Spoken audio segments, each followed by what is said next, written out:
Greetings everyone, welcome to Proof Weight Loss Surgery Works. This is Ayeshah, your Tuesday vlogger, and we have a viewer topic again this week.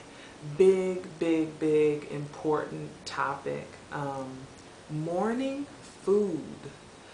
And when I saw the question come through, I really had to think. I am 22 months post-op. 1 year coming up in maintenance, and a lot of my mentality is different today than it was 22 months ago. And so the first part to this question, it looks like it's 3 layers to it. The second section is pretty robust, so I'm going to try to ask the question and answer it. So morning food, did you, is the first question. And I have to say, I did not mourn food. What my position was coming into the weight loss surgery journey was I did not want my post-op food life to look like my pre-op food life. My pre-op food life was lots of fast food, lots of restaurant chain food, lots of going out to eat food, lots of candy bars, so your Reese cups, your Snickers, Twix, caramel and peanut butter Twix. I wasn't a bag of candy kind of person, but I could put away a medium bag of M&Ms or peanut butter M&Ms, Doritos, but my preference would be a Cheeto. And so just stuff like that, like just nonsense upon nonsense, right?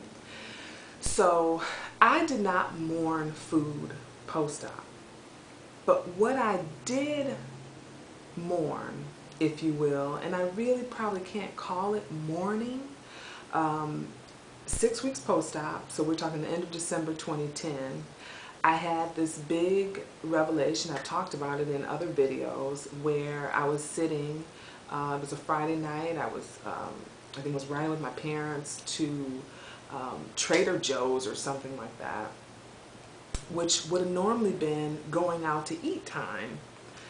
And I sat there in a little state of misery that I couldn't go to like Cheesecake Factory and have a tub of food.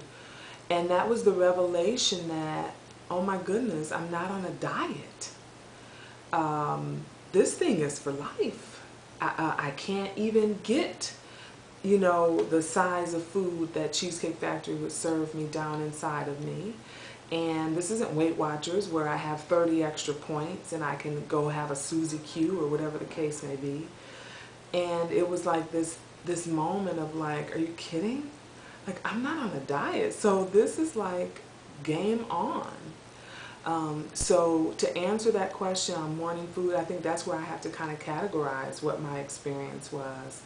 And then the next question is, do you deal with emotions around the loss of eating certain foods, certain quantities of food?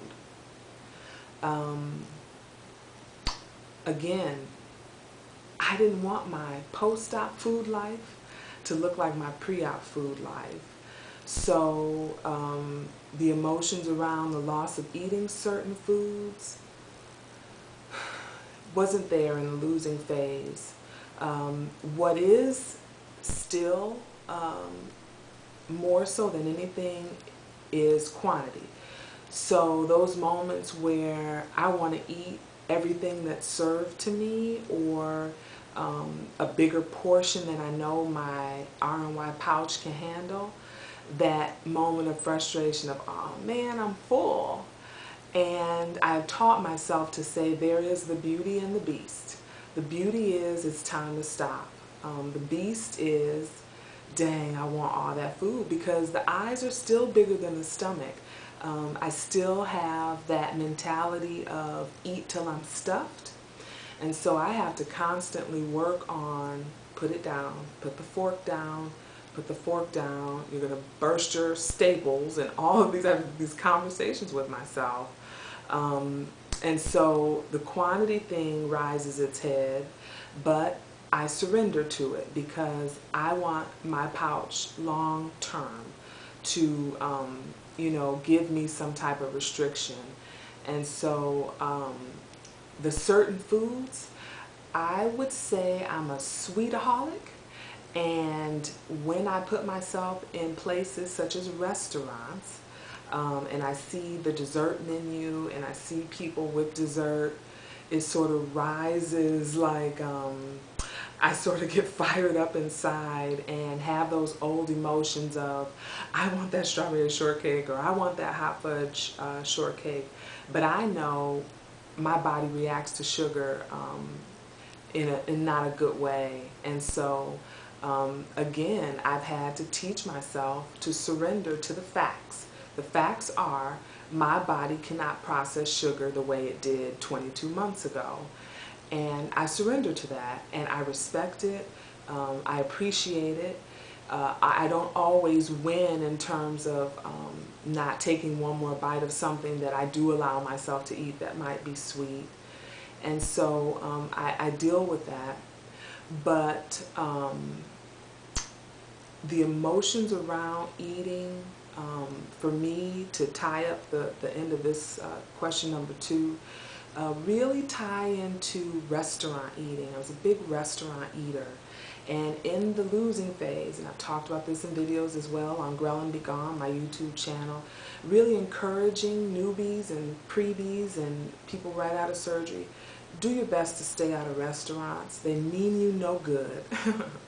And even in maintenance now, the percentage of times I go to restaurants has certainly increased. And I'm very conscious of it. But my choices are different now. Still the frequency is different. But restaurants rise some sort of level of anxiousness in me to open that menu, to see all those big dishes and the choices that are there, to hear the noise of the restaurant and people enjoying big plates of food. Those things are triggers for me and bring back those memories of, you know, just wanting to eat up a bunch of stuff. And so those are some of the emotions that I have around food, is the restaurant piece of it. And I've had to talk myself, you know, down from the ledge in a restaurant. You know, calm down, you know, pick protein first. Many times I'll look ahead at the internet and see what that restaurant has to offer, and I'll go into the restaurant with ideas of things that I would choose from the menu. And so that makes it a little bit easier for me. And then the last part of this is, did you get depressed during pre-op and or post-op liquid diet phases? I didn't have to do a pre-op liquid diet, so I don't have that experience. I had to put myself on a diet because I had so many pounds to lose before surgery. Otherwise, they wouldn't do the surgery for me. So I had to put myself on really drink more water and stop eating up everything diet. And but post-op liquid diet phase, I can't say I was depressed because of being on liquids post-surgery. I won't even say it was boring, but it was tough in that it was Thanksgiving. The week I got out of the hospital led into Thanksgiving, and the food commercials and the smells of food. My sister was over sort of babysitting me, and she had some like chicken from Whole Foods, and it was like the smell of it when she heated it up was like just bigger than life. And it was really a holding myself together and eating my chewing on my sugar-free popsicles and drinking sip, sip, sip. My sister made me some Jell-O, and so in those, I think it was about 10 days, I had to do liquids post-op, which led into the end of November. It was tough in the smells of food and you know, just really trying to understand, you know, what the heck have I gotten myself into. But I can't say I was depressed. I think there is a level of sadness that comes post-op. In a couple other surgeries I've had in my life, there is a level of depression or sadness, if you will, post any kind of traumatic event, surgeries and otherwise. But I just kept, plugging along. I knew I wanted out of obesity. And I just tried to keep my head in that space. The only way out of obesity, this surgery is supposed to help me and let me do what I'm supposed to do and embrace. And the sooner I stopped resisting the facts, the better off I was. And so, 12 months later, I was able to reach goal and now live in maintenance. But certainly mourning food is very real. People go through all kinds of emotions because food is used for more than it should be. You guys have heard me talk about being an emotional eater and finding all kinds of joy in food and snacks and things of that nature. And so I think we just have to be patient with ourselves, but accept the facts. The facts are we're bariatric patients, and there are certain things that we're supposed to turn our backs on and certain things we're supposed to embrace. And again, I think the sooner we do that in that mourning process, the better off we will be. But those are the answers to the questions as they are presented to me this week, you guys. This is Ayeshah with Proof Weight Loss Surgery Works. You can catch me on Facebook now as Ayeshah Ghrelinbgone. YouTube, I actually changed my Facebook name to be my real name, and I'll put it in the bar below. But you guys have a great rest of the day. Bye-bye.